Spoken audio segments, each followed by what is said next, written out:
सर्वसामान्यांच्या हक्काचा आवाज जागर जनस्थान।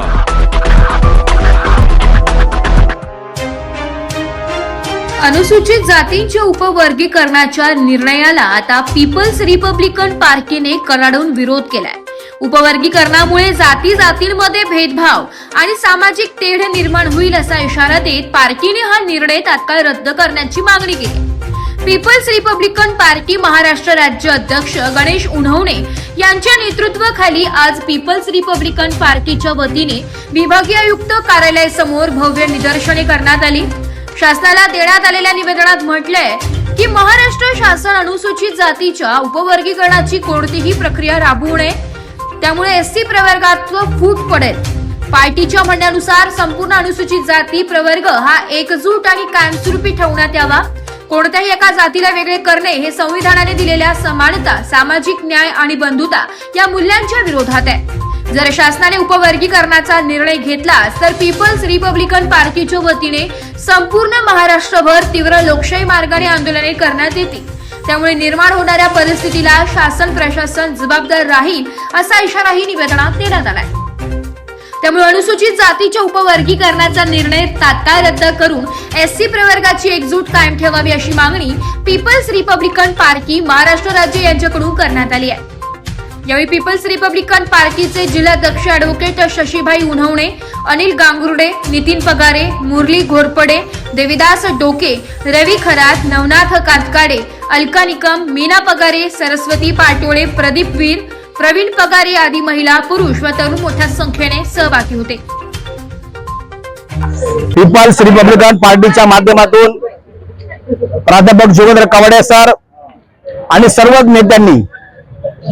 रिपब्लिकन नेत्यांनी या ठिकाणी उपवर्गीकरणाबद्दल जे काही मनोवाद्यांनी या ठिकाणी जो घाट घातलेला आहे, समाजामध्ये मुर्दे पाडण्याचा आणि कायमस्वरूपी भांडण लावण्याचं जो कारस्थान रचलेलं आहे, ते या ठिकाणी त्यांचं षडयंत्र हाणून पाडण्यासाठी या सर्व जात धर्माचे लोक या ठिकाणी उपस्थित आहेत।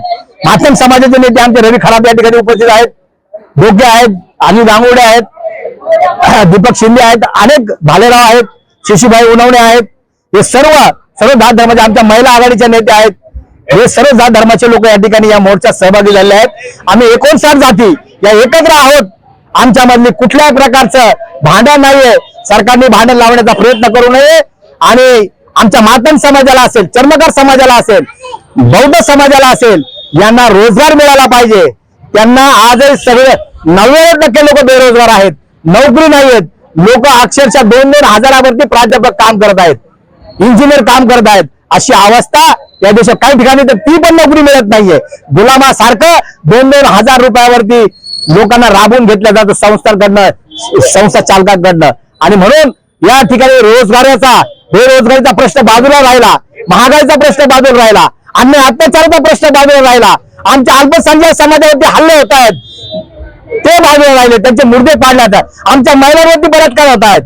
मणिपूरमध्ये आज रोज एक दिवस असं जात नाही का मणिपूरमध्ये महिलांवरती बलात्कार होत नाही। काश्मीरमध्ये काय अवस्था आहे, उत्तर प्रदेशामध्ये बुलडोजर राज चालू आहे आणि महाराष्ट्रामध्ये सुद्धा तेच राज्य आणण्याचा प्रयत्न करत आहेत। म्हणून आपण सर्वांनी आता सावध झालं पाहिजे। या देशातलं जे काही सरकार ही व्यवस्था आहे ही बदलायची असेल तर इथे बॅलेट पेपर आणला पाहिजे।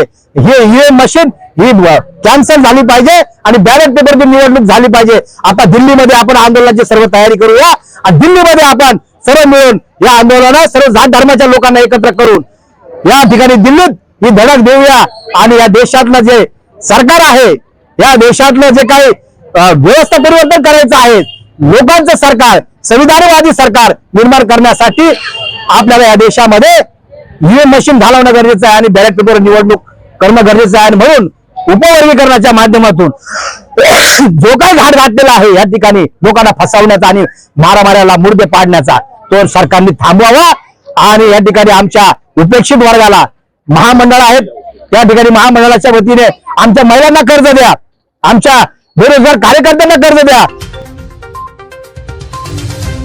जागर जनस्थानसाठी प्रतिनिधी संदीप नवसे, नाशिक।